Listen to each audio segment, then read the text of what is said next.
Hello everyone, कैसे हैं आप सभी लोग। तो स्वागत है आप सभी का हमारे यूट्यूब चैनल आलस क्लासेस में। तो हमने अपनी लास्ट वीडियो में ज्योमेट्री के एंगल्स की जो थ्योरम्स होती हैं उनको हमने डिस्कस किया था, जो कि लगभग हर एग्ज़ाम्स में पूछी जाती हैं। तो इस वीडियो में हम जो सर्कल की थ्योरम्स होती हैं, हम उन थ्योरम्स को डिस्कस करेंगे, जो कि एग्ज़ाम्स के पॉइंट ऑफ व्यू से बहुत ज़्यादा इंपॉर्टेंट होने वाली है, या फिर आती रहती हैं या फिर आ चुकी हैं। तो इसमें कुछ थ्योरम हैं। तो अगर आप ज्योमेट्री की बात करेंगे तो जो भी हम एग्ज़ाम्स देते हैं, जैसे सी डी एस हो गया, सी एच एस एल हो गया, सी जी एल हो गया, R R B N T P C या एंट्रेंस एग्ज़ाम, कोई सा भी एग्ज़ाम्स हो गए, तो जो भी एग्ज़ाम हम देते हैं, अगर उस पे ज्योमेट्री से क्वेश्चन बनते हैं तो सब तो जो थ्योरम्स होती हैं, तो ज़्यादातर जो क्वेश्चंस रहते हैं उसमें सर्कल थ्योरम रहती हैं, उनसे ज़्यादा क्वेश्चंस बनते हैं, क्योंकि उनसे जो एंगल वाले क्वेश्चंस भी बन जाते हैं और सर्कल वाले क्वेश्चन भी, दोनों साथ साथ बन सकते हैं। तो जो सर्कल थ्योरम्स हैं उससे ज़्यादा क्वेश्चन बनते हैं ज्योमेट्री में। तो आज का हमारा फर्स्ट थ्योरम है, the angle subtended bye an arc of a circle at the centre is doubled the angle subtended bye it at any point of the remaining part of the circle.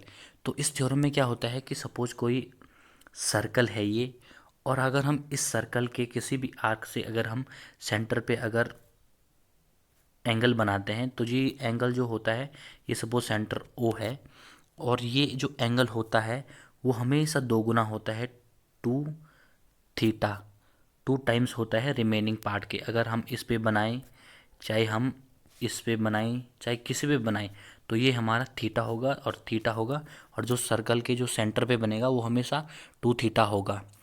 तो हम इस theorem से related कोई question करते हैं। तो ये question first है, if A B C is an equilateral triangles inscribed in a circle with centre O, then angle B O C. तो हमें angle B O C find करना है। ये कोई सर्कल है, और इसमें ये क्या है, इक्विलेटरल ट्राइंगल है। तो ये ए, बी और सी है, और ये सेंटर ओ पे कोई एंगल बनाता है ये। तो हमें ये वाला एंगल फाइंड करना है, बी ओ सी। तो इक्विलेटरल ट्राइंगल है, तो एंगल ए भी हमारा पास 60 डिग्री होगा, एंगल बी भी 60 और एंगल सी भी 60 डिग्री। तो ये जो है ये बाइसेक्टर है, क्योंकि एक और थ्योरम होती है कि सपोज कोई कॉर्ड है, तो बी सी दोनों कॉर्ड होगी, बी सी और ए सी दोनों कॉर्ड हैं। तो कॉर्ड से अगर कोई सेंटर पे अगर कोई लाइन खींची जाती है, तो वो उस उन कॉर्ड्स को बाइसेक्ट करती है। तो ये भी थीटा होगा, थीटा मीन्स 30 डिग्री होगा, क्योंकि ये इक्विलेटरल ट्रायंगल है। ये भी 30 डिग्री होगा, और ये इधर वाला पार्ट भी 30 डिग्री होगा। तो ये 30, तो वैसे ही ये वाला 30 हो जाएगा। तो ये वाला 30, ये वाला 30, और टोटल्स एंगल होते हैं, एंगल का सम होता है 180। तो ये 60 होगा हमारे पास, और टोटल 60 180 में से हम 60 को माइनस कर देंगे 120। तो हमारे पास एंगल बी ओ सी, एंगल बी ओ सी हमारे पास 120 आ जाएगा, 120 डिग्री। तो ये सबसे इजी थ्योरम है, और इस थ्योरम से मैक्सिमम टाइम मैंने देखा है कि क्वेश्चंस पूछे जाते हैं। तो इस थ्योरम्स को आप रट लेना। सो नेक्स्ट थ्योरम है हमारे पास, the perpendicular from the centre of the circles to a chord bisect the chord. तो इस थ्योरम में क्या होता है कि सपोज हमारे पास कोई सर्कल है और कोई कॉर्ड है, ये कॉर्ड ए बी है, कॉर्ड आपको पता ही होगा जिसे जीवा कहते हैं हम। तो कॉर्ड ऐसे बने, ऐसे बने, ऐसे बने या ऐसे बने, किसी भी प्रकार की बन सकती है।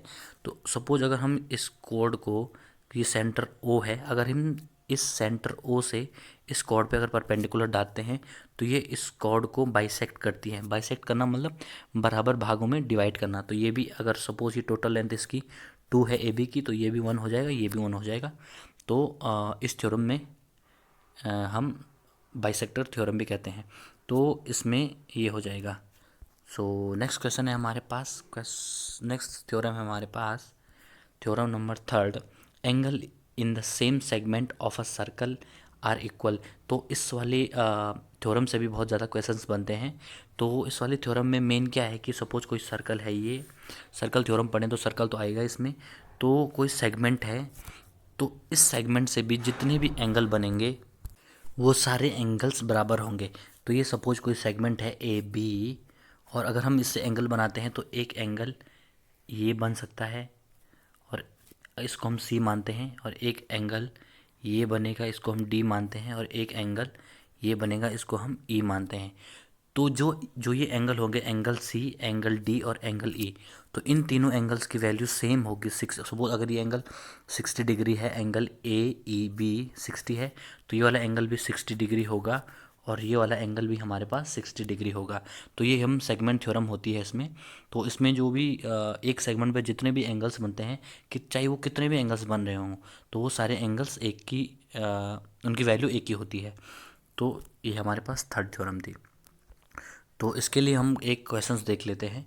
तो suppose A B C is a triangle inscribed in a circle and angle A B D and angle A E D is also angle inscribed in the circle and angle B is 60 degree. तो ये वाला question मैं आपको बता ही दिया था, 60 degree होगा। तो ये इन angle A D B and angle A E B, इन दोनों की वैल्यू भी 60 डिग्री हो जाएगी हमारे पास, क्योंकि ये एक ही सेगमेंट पे बनने वाले एंगल्स होते हैं। और एक ही मैंने आपको थ्योरम में बताया है कि एक ही जो सेगमेंट होते हैं उस पर जितने एंगल बनते हैं उनकी वैल्यू इक्वल होती है। तो इसके लिए हमारे पास 60 हो जाएगा। सो नेक्स्ट थ्योरम है हमारे पास, the angle is a semi circle is a right angle. तो ये वाली थ्योरम्स हैं, ये कभी डायरेक्टली पूछ लेते हैं कि सपोज कोई सेमी सर्कल है और तो उस पर सबसे बड़ा एंगल्स कौन सा बनता है। तो ऑप्शन दिए रहते हैं, राइट एंगल ट्राइंगल्स और isosceles triangle, scalene triangles and ऐसे क्वेश्चन ऑप्शन दिए रहते हैं। तो उसमें सीधे हम टिक कर लेते हैं। तो इसमें क्या होता है कि सपोज कोई सेमी सर्कल है, ये ए बी इसका डायमीटर है और ये ओ इसका सेंटर है ओ।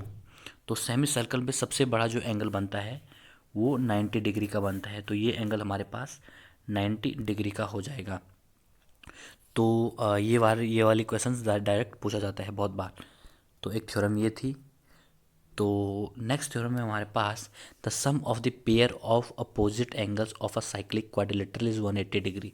तो सबसे पहले हमें इस थ्योरम को पढ़ने से पहले हमें पता होना चाहिए कि साइक्लिक क्वाड्रिलेटरल होता क्या है।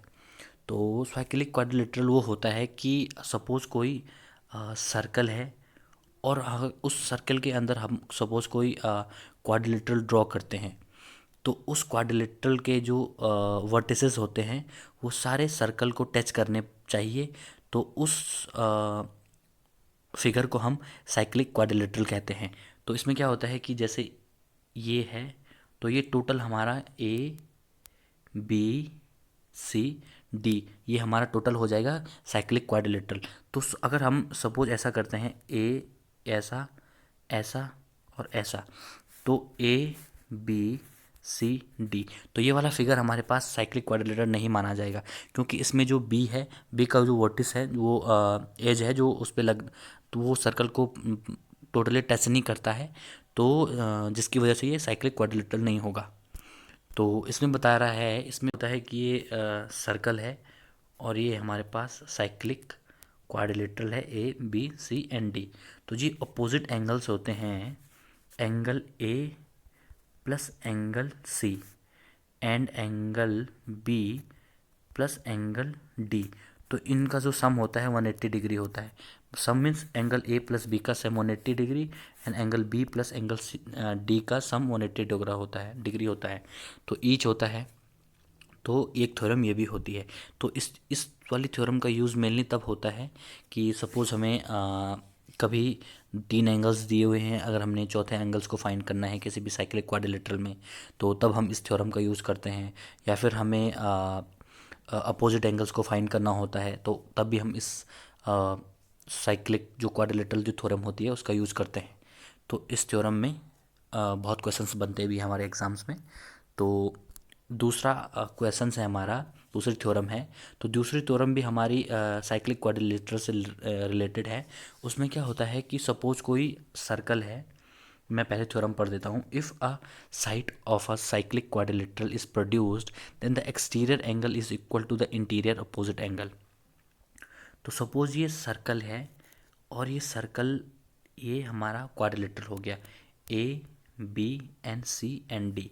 तो इसमें क्या होता है कि अगर हम इसको प्रोड्यूस करते हैं ई तक, तो जो ये एंगल होता है angle C B E, suppose ये थीटा है, तो थीटा जो है अगर इस एंगल की वैल्यू इसके opposite interior angle angle A D C के बराबर होती है।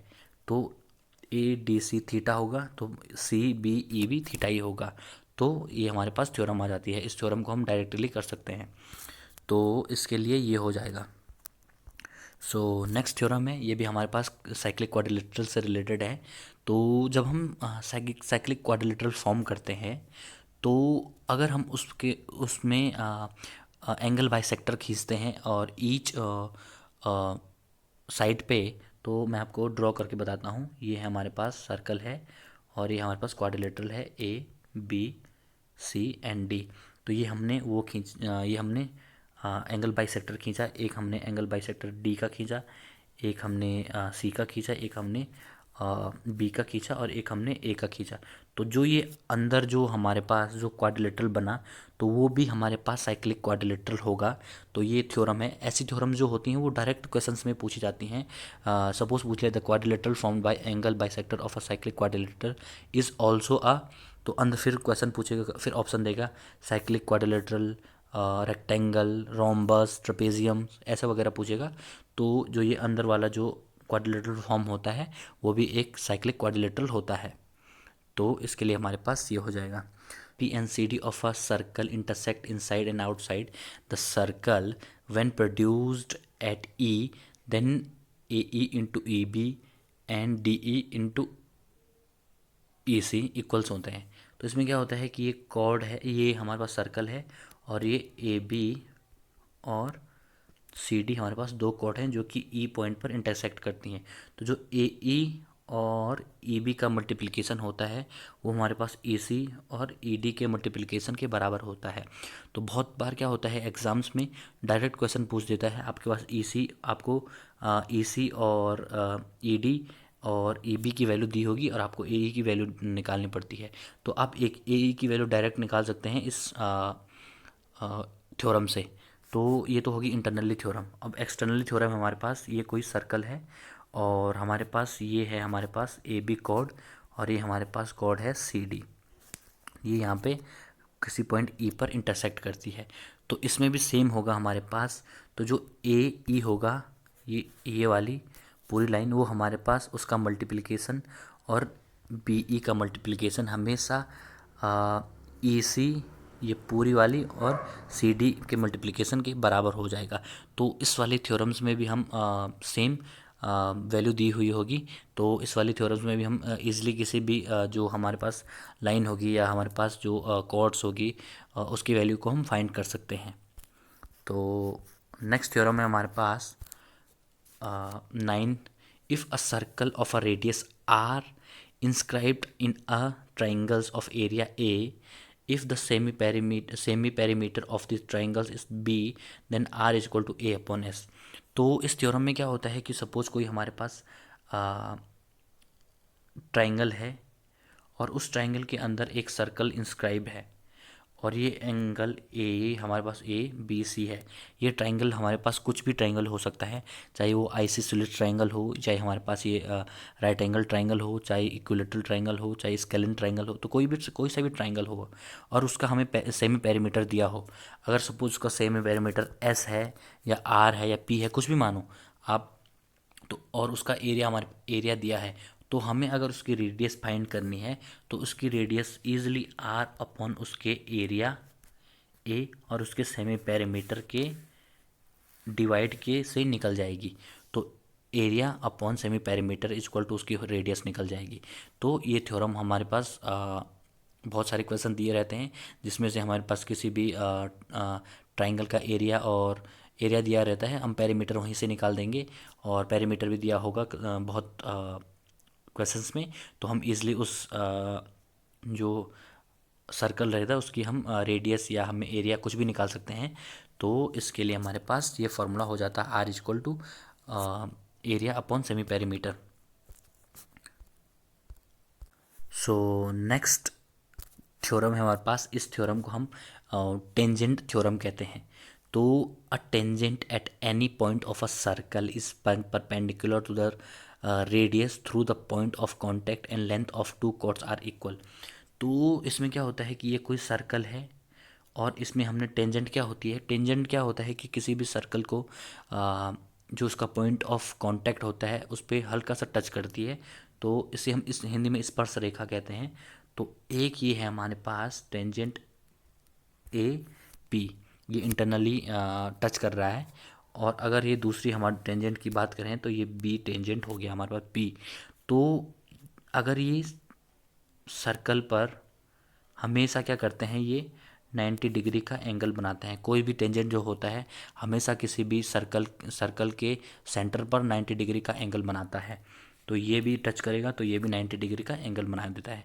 तो इसमें क्या होता है कि जो टेंजेंट्स जो होते हैं, इन दो टेंजेंटों की हमेशा जो लेंथ होती है वो इक्वल होती है। अगर A P equal to X है तो हमारे पास बी पी इक्वल टू भी एक्स होगा। तो ये हमारे पास थ्योरम है जिसमें हम फाइंड करते हैं कि सपोज अगर कोई सर्कल है और उसके टेंजेंट हैं तो टेंजेंट की लेंथ जो होती है वो हमेशा इक्वल होती है। तो ये हमारे पास थ्योरम हो जाएगी। हमारे पास नेक्स्ट थ्योरम है, हमारे पास इसको हम टेंजेंट सेकंड थ्योरम कहते हैं। तो इस थ्योरम में क्या होता है कि सपोज हमारे पास कोई सर्कल है ए, ये है, और हमारे पास कोई कॉर्ड है ए बी, और हमारे पास कोई एक टेंजेंट है। और अगर हम इस कॉर्ड को प्रोड्यूस करते हैं टेंजेंट पी तक, और अगर हम इसको इंटरसेक्ट करते हैं टेंजेंट पी से, तो ये हमारे पास टेंजेंट पी टी है। तो इसमें क्या होता है कि हमेशा जो P A into P B जो होगा हमारे पास, हमेशा ये पी टी के स्क्वायर के बराबर होगा। तो जो सेकंड होती है हमारे पास, जब हम इसको प्रोड्यूस करते हैं पी तक, पी और टी एक हमारे पास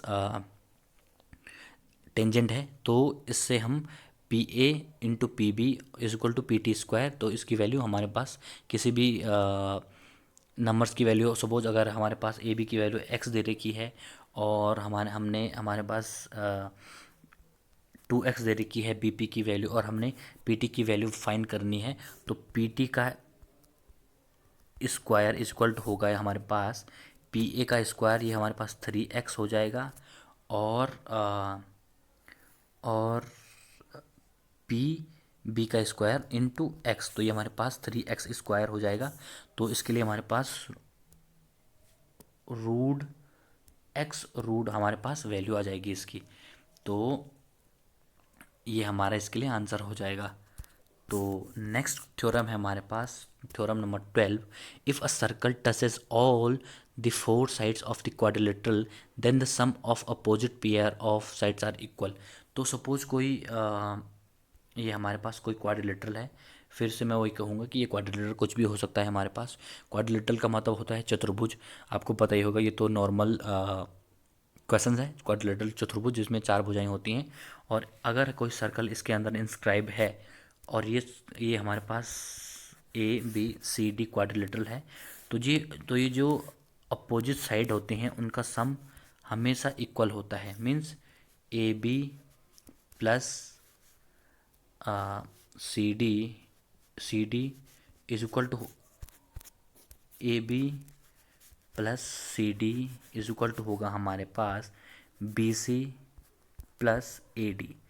तो इस वाले क्वेश्चंस में सपोज हमारे पास ए बी की वैल्यू दी होगी, सी डी की वैल्यू दी होगी और ए डी की वैल्यू दी होगी, हमें बी सी की वैल्यू फाइंड करनी है, तो हम इजीली फाइंड कर सकते हैं। और हम बस हमें थ्योरम्स का पता होना चाहिए कि कौन सी थ्योरम किस वाले क्वेश्चंस में वर्क करती है। तो इसके लिए हो जाएगा। तो हम इस थ्योरम से रिलेटेड एक क्वेश्चन बनाते हैं। तो सपोज ये कोई क्वाड्रिलेटरल है और इसके अंदर सर्कल इंस्क्राइब है। इसको हम 4 मान लेते हैं, और इसको हम 9 मान लेते हैं, और इसको 2 मान लेते हैं, और एडी की वैल्यू हमने फाइंड करनी है। तो इन दोनों के सम के बराबर होता है। तो 4 प्लस 9 इज इक्वल टू हो जाएगा हमारे पास 2 प्लस ए डी। तो हमें ए डी की वैल्यू निकालनी है, तो ये माइनस हो जाएगा यहाँ जाके, तो ये हो जाएगा 9 प्लस 2, तो 11 इसकी वैल्यू आ जाएगी हमारे पास। तो इस टाइप से हम इस क्वेश्चंस कर सकते हैं और ये वाले क्वेश्चंस रेगुलरली एग्ज़ाम्स में पूछे जाते हैं, अभी भी पूछे जाते हैं, पहले भी पूछे जा चुके हैं और अभी भी बाद में जो एग्ज़ाम्स होंगे उनमें भी पूछे जाएंगे। थ्योरम, क्योंकि मैथ्स जो है हमारे पास जो ज्योमेट्री है वो लिमिटेड थ्योरम्स पे क्वेश्चंस आते हैं। भले तुम्हें हम क्वेश्चंस थोड़ा घुमा फिरा के देंगे, लेकिन थ्योरम्स जो होंगे उन पे क्वेश्चंस हमेशा बनते हैं और बनते रहेंगे। सो नेक्स्ट क्वेश्चन है हमारे पास, ये हमारे पास डीसीटी से रिलेटेड है, हमारे पास direct common tangent and TCT, transversal common tangent. तो जो हमारे पास डायरेक्ट कॉमन टेंजेंट होता है उसमें क्या होता है कि सपोज दो सर्कल हैं और उन सर्कल के हमें रेडियस दी हुई है। तो डायरेक्ट कॉमन टेंजेंट क्या करते हैं कि एक ऐसी लाइन, टेंजेंट आपको पता ही है स्पर्श रेखा होती है, एक ऐसी स्पर्श रेखा जो दोनों सर्कल्स को टच करती है, इंटरनली करती हो चाहे एक्सटर्नली करती हो। तो अगर सपोज इंटरनली, एक्सटर्नली और इंटरसेक्शन में हम अगर कोई सर्कल है सपोज एक दूसरे को इंटरसेक्ट करता है या फिर एक दूसरे को एक्सटर्नली इंटरसेक्ट करता है, तो उसमें क्या होता है कि उस बेसिस पे हम DCT means direct common tangent, अगर उसकी हमने टेंजेंट फाइंड करना हो तो उस स्थिति में हम डीसीटी का फॉर्मूले का यूज़ करते हैं। और उसका जो फॉर्मूला होता है कि ये सपोज ये दो सर्कल हैं और ये हमारे पास डीसीटी है, और इसकी अगर R1 इसका रेडियस है इस सर्कल की और R2 इस सर्कल के रेडियस है और इन दोनों के बीच की डिस्टेंस डी है। तो डीसीटी क्या होता है कि डायरेक्ट कॉमन टेंजेंट का फॉर्मूला होता है रूट डी, दोनों के बीच की दूरी, माइनस R1 माइनस R2 का होल स्क्वायर, या आप ऐसे कह दीजिए या कह दीजिए root D minus R2 minus R1 का होल स्क्वायर। तो ये हमारे पास डीसीटी का फॉर्मूला आ जाता है। तो नेक्स्ट है हमारे पास ट्रांसवर्सल कॉमन टेंजेंट। तो ट्रांसवर्सल कॉमन टेंजेंट में क्या होता है कि लगभग सिमिलर ही हैं ये। तो इसमें क्या होता है कि एक सर्कल ये है, एक सर्कल ये है और ये एक दूसरे को ऐसे टच करता है और ये इसकी सेम फिर इन वैल्यू इन दोनों की सेम होती है R2 R1 और D। तो इसका फॉर्मूला होता है, इसमें सिर्फ प्लस माइनस का अंतर होता है। तो root D minus R1 plus R2 का होल स्क्वायर इसका फॉर्मूला होता है डायरेक्ट कॉमन टेंजेंट का। और बहुत बार मैंने 2-3 एग्ज़ाम्स में देख किया, सीडीएस के एग्ज़ाम में देखा था और सीजीएल के एग्ज़ाम में देखा था कि जो डायरेक्ट कॉमन टेंजेंट और ट्रांसवर्सल कॉमन टेंजेंट के बीच रिलेशन पूछा है उसमें से बहुत बार ऐसा होता है कि हमारे पास डायरेक्ट कॉमन टेंजेंट दे देता है और रेडियस और दोनों सर्कल की रेडियस दे देता है हमारे पास, और ट्रांसवर्सल कॉमन टेंजेंट ढूंढने फाइंड करने के लिए हमारे पास क्वेश्चन में पूछ देता है। तो उन दोनों के बीच रिलेशन क्या होता है कि जो डायरेक्ट कॉमन टेंजेंट होता है हमारे पास उसका square minus transversal common tangent का square is equal to 4R1 into R2, उन दोनों के बीच की उन दोनों की रेडियस। तो इसके लिए हमारे पास ये रिलेशन हो जाता है। तो आज की वीडियो में हमने जो सर्कल्स के जो थ्योरम्स थी उन सारी थ्योरम्स को हमने कवर किया है। तो लगभग इतनी ही थ्योरम थी सर्कल में, ज़्यादा इसकी इम्पोर्टेंट थ्योरम तो मैंने आपको बता दी हैं। ये सारी जो 13-14 जो थ्योरम्स थी वो सब इम्पोर्टेंट है और इन्हीं क्वेश्चन इन्हीं थ्योरम्स से क्वेश्चंस बनते हैं। तो नेक्स्ट वीडियो में हम डिस्कस करेंगे कि जो क्वाड्रिलेटरल्स की थ्योरम्स होती हैं, क्वाड्रिलेटर की तो प्रॉपर्टीज़ होती हैं, तो हम उन प्रॉपर्टीज़ को डिस्कस करेंगे। जैसे रोम्बस की प्रॉपर्टी होगी, ट्रपेजियम की होगी और हमारे पास रेक्टेंगल हो गया, इन सब की हम प्रॉपर्टीज़ होगी, उनको भी डिस्कस करेंगे और उनके बेसिस पे जो क्वेश्चंस बनते हैं हम उनको भी डिस्कस करेंगे। तो आज की वीडियो में इतना ही। तो आपको अगर हमारा सेशन पसंद आता है और तो हमारे चैनल को लाइक करना और हमारे यूट्यूब चैनल को सब्सक्राइब करना। Thank you.